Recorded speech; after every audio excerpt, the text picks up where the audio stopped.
আসসালামু আলাইকুম রহমতুল্লাহ। হুজুর, আমার ওই ফুপার সকাল থেকে আবার সে আগের মতো শুরু হয়েছে। বিছানায় শুইতে পারতেছে না, নিচে মেঝেতে গড়াগড়ি দিচ্ছে। এত জ্বালা, সহ্যই করতে পারতেছে না। বলতেছে শুক্রবারে আরো বেশি। শুক্রবারে সে গোসল করতে যাইতে পারে না, খাইতে পারে না, মসজিদে তো যাইতেই পারে না।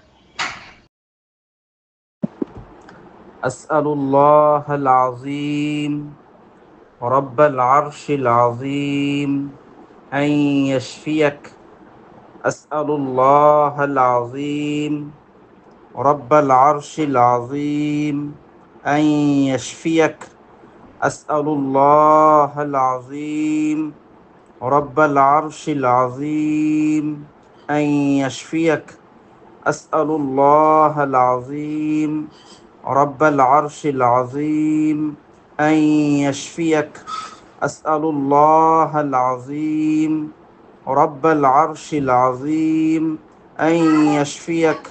أسأل الله العظيم رب العرش العظيم أن يشفيك. أسأل الله العظيم رب العرش العظيم أن يشفيك.